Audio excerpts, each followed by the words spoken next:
প্রিয় দর্শক, সাজ্জাদ কাদিরের প্রীতি এবং শুভেচ্ছা নিন। এই মুহূর্তে আপনাদের সামনে কথা বলবো, জামাত এনসিপি কি বিএনপির ভাগ্য ঝুলিয়ে রেখেছে, এই প্রসঙ্গটি নিয়ে কথা বলবো। গত আগস্ট মাসের নেতাকর্মীদের উদ্দেশ্যে, আঞ্চলিক নেতাকর্মীদের উদ্দেশ্যে এক বক্তব্যে বিএনপির ভারপ্রাপ্ত চেয়ারম্যান তারেক রহমান একটি কথা বলেছিলেন যে আগামী নির্বাচন হবে একটি কঠিন পরীক্ষা। তিনি সেই প্রথম এরকম একটি কথা বলেছিলেন। রাজশাহী বিভাগের জেলাগুলোর নেতাকর্মীদের সঙ্গে মত বিনিময় সভার প্রধান অতিথির বক্তব্যে প্রথম তিনি এই কথাটি বলেছিলেন। সেটি ছিল 30 অগাস্ট শুক্রবার 2024। 5 অগাস্ট আওয়ামী লীগ সরকারের পতন হয়েছিল এবং পতনের 1 মাসেরও কম সময়ের মধ্যে তারেক রহমান এমন একটি বক্তব্য দিয়েছিলেন এবং তিনি বিভিন্ন সময় নেতাকর্মীদের স্মরণ করিয়ে দিয়েছেন যে আগামী নির্বাচন হবে কঠিন পরীক্ষার, কঠিন চ্যালেঞ্জের। আজকে অবস্থা দৃষ্টে মনে হচ্ছে নির্বাচন তো চ্যালেঞ্জ দূরের কথা, আপাতত নির্বাচনই হবে না। আমরা দেখলাম গত মাসে মধ্য জুনে তারেক রহমান এবং ডক্টর ইউনূসের লন্ডন বৈঠক, এবং এই বৈঠকটি হবার পরে বিএনপির মধ্যে বেশ আশাবাদী একটি ভাব দেখলাম, কিন্তু 1 মাসও পের হয়নি, তাতেই বিএনপি ব্লকে হতাশার সুর, যার দরুন বিএনপি নেতৃবৃন্দ এখন বলছেন, যেমন গতকালকেও বিএনপির স্থায়ী কমিটির সদস্য গয়েশ্বর চন্দ্র রায় বলেছেন, বিএনপি মাঠে নামলে নির্বাচন পেছানোর সাহস কারো নেই। গয়েশ্বর গতকালকে কেরানীগঞ্জের একটি জনসভায় এমন কথা বলেছেন। আজকে হঠাৎ করে নির্বাচন পেছানোর কথা কেন আসছে? নির্বাচন পেছানোর কথা তো আসার কথা নয়। গত মধ্যজুনে বৈঠকের পর নির্বাচন তো নির্ধারিত হয়ে গেল আগামী ফেব্রুয়ারির প্রথমার্ধে, রোজার আগে নির্বাচন। এমনকি ডক্টর ইউনূস এবং তারেক রহমানের পক্ষে লন্ডন বৈঠকে একটি যৌথ বিবৃতি ঘোষণা করা হয়েছিল। আবার এই বৈঠক পরবর্তী সময়ে দেশে এসে আমরা জামাতের পক্ষ থেকে, এনসিপির পক্ষ থেকে নাটকীয় বক্তব্যও শুনলাম। জামাত এমনও কাজ করেছে যে এই যে ঐক্যমত্য কমিশনের যে বৈঠক হয়, লন্ডন বৈঠকের প্রতিবাদে জামাত একদিন সেই বৈঠকে উপস্থিত হয়নি। নির্বাচন নিয়ে ধোঁয়াশা কেন হচ্ছে? আমরা ইতিমধ্যে বিভিন্ন কথা মালাই, বিশেষ করে জামাত এবং এনসিপি টোন, একই টোনে কথা শুনছি। জামাত আমির গত পরশু রংপুরের জনসভায়, গতকালকে কুমিল্লার জনসভায় বলেছেন যে এই পরিস্থিতিতে কিসের নির্বাচন, এই পরিস্থিতি নির্বাচন করা সম্ভব নয়। আবার এনসিপি বলছে জুলাই সনদ বাস্তবায়ন ছাড়া নির্বাচনে যাবে না এনসিপি। নির্বাচনকে ঝুলিয়ে দিচ্ছে জামাত এবং এনসিপি। এই সরকারের মধ্যে সবচেয়ে প্রভাব বিস্তারকারী, বারবার বলছি আমরা, জামাত এবং এনসিপি। সরকারটি চালাচ্ছে জামাত এবং এনসিপি। সরকারি দল যদি বলেন এনসিপি এবং জামাত, বিএনপি খানিকটা বিরোধী দলের মতো, যদিও বিএনপি অনেক সুযোগ সুবিধা ইতিমধ্যেই পেয়ে গেছে। বিএনপি সারা বাংলাদেশ দখল করে ফেলেছে। জামাত এনসিপি তাদের লোকবল স্বল্পতার কারণে একদম তৃণমূল পর্যন্ত, ওই যে কথায় কথায় কথা আসে যে বিএনপি টেম্পো স্ট্যান্ড দখল করে, বিএনপির লোকজন আছে টেম্পো স্ট্যান্ড দখল করার, এই জন্য দখল করছে।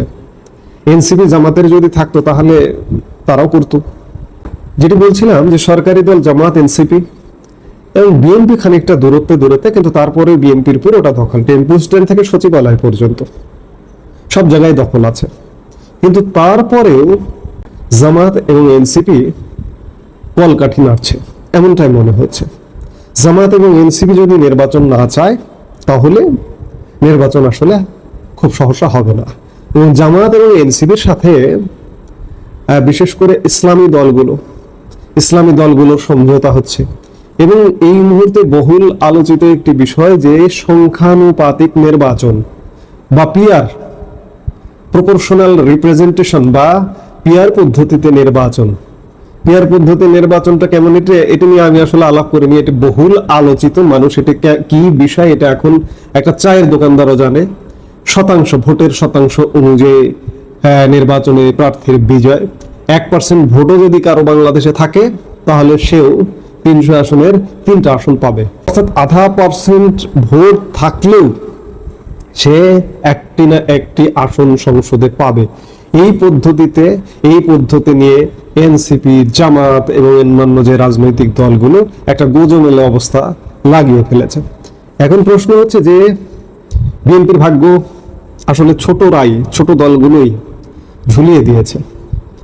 এটা স্পষ্ট, বিএনপি বুঝতে পেরে মাঝে মাঝে হুঙ্কার দিচ্ছে, কিন্তু চূড়ান্ত বিচারে মাঠে নামছে না।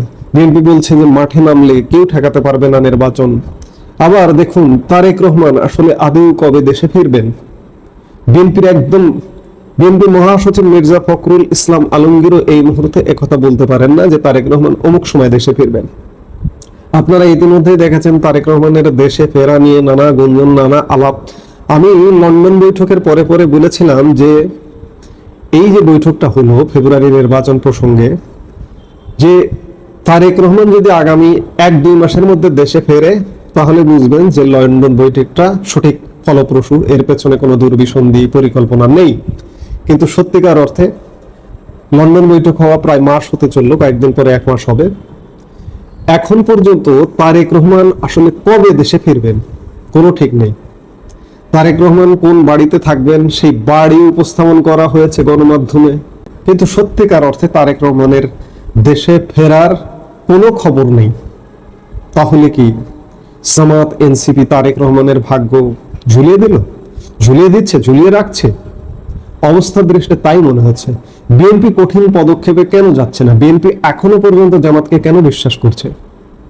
জামাত এবং বিএনপির শক্তি সামর্থ্যের জায়গায় বিএনপিকে এগিয়ে রাখতেই হবে।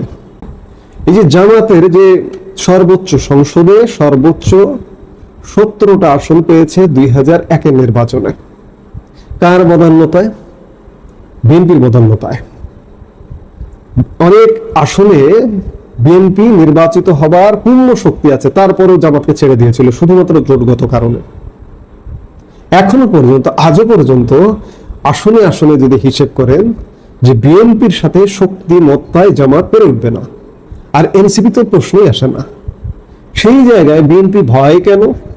বিএনপির অবস্থাটা যেন মনে হচ্ছে যে তারা ভয় পাচ্ছে যে বিগত আওয়ামী লীগ সরকার যেভাবে একক কর্তৃত্বে দেশ চালিয়েছে, বিএনপিকে দাঁড়াতে দেয়নি কিংবা বিএনপিকে জেলে ভরে রেখেছে, আজকে বিএনপির মধ্যে কি এই ভীতিটা কাজ করছে যে এনসিপি, জামাত, সরকার এবং অন্যান্য ছোট দল মিলিয়ে আওয়ামী লীগ যে স্টাইলে দেশ শাসন করেছে, বিএনপির কি ওই পরিণতি করবে এমনটা, যার দরুন বিএনপি কি কঠোর হচ্ছে না? তাই যদি হয় তাহলে বিএনপি ভুল করবে। 16 বছর বিএনপি আওয়ামী লীগকে ফেলতে পারেনি, এটি সত্য কথা। কিন্তু আজকেও সেই একই পরিস্থিতি মনে করলে বিএনপির সেটা ভুল হবে। কারণ তখন আওয়ামী লীগই ছিল। আওয়ামী লীগের ভেতরে প্রশাসন, রাজনৈতিক ব্যবস্থা পুরোটা আওয়ামী লীগের কন্ট্রোলে ছিল। কিন্তু এখন খণ্ড জামাত, খণ্ড এনসিপি, খণ্ড অন্যান্য দল, সরকার জোড়াতালি লাগিয়ে একটা ঐক্য। সেই জায়গায় বিএনপি যদি পূর্ণ শক্তি সমর্থন নিয়ে মাঠে নামে তাহলে সরকার, জামাত, এনসিপি যত কৌশল চালাক না কেন চালিয়ে রাখতে পারবে না। এখন প্রয়োজন বিএনপির সাহস, শক্তি, সাহস নিয়ে মাঠে নামা এবং নির্বাচন আদায় করা। বিএনপি যদি নির্বাচন আদায় না করে তাহলে বিএনপি গত 16 বছরে যেমন আওয়ামী লীগকে ফেলতে পারেনি, ঠিক তেমনি নিজেদের দুর্বল ভাব প্রকাশ করবার দরুন আজকে যারা আছে তাদেরকেও ফেলতে পারবে না। এতে করে বিএনপি আরো ভয়ানক ক্ষতিগ্রস্ত হবে। কারণ একটা আশা ছিল, একটা স্বপ্ন ছিল বিএনপির যে আওয়ামী লীগ যাবে, বিএনপি ক্ষমতায় আসবে। এখনো পর্যন্ত বিএনপির নেতৃবৃন্দ সেই স্বপ্ন দেখে, কিন্তু সেই স্বপ্ন ভঙ্গ হবে। এভাবে যদি চলতে থাকে কারণ এভাবে তো চলতে পারে না, দেশ তো আসলে চলছে না, দেশ এক প্রকার অচল হয়ে গেছে। এই অচল অবস্থা ভাঙবে, বিএনপি যদি ভাঙতে না পারে আওয়ামী লীগ বসে থাকবে না। কিন্তু আওয়ামী লীগ এই দেশেই আছে। কত সংখ্যক আওয়ামী লীগের নেতা কর্মী দেশের বাইরে গেছে? 30-40 হাজার। কিন্তু কোটি কোটি আওয়ামী লীগ নেতা কর্মী বাংলাদেশে আছে। এভাবে দেশ চলতে পারে না, চলবে না।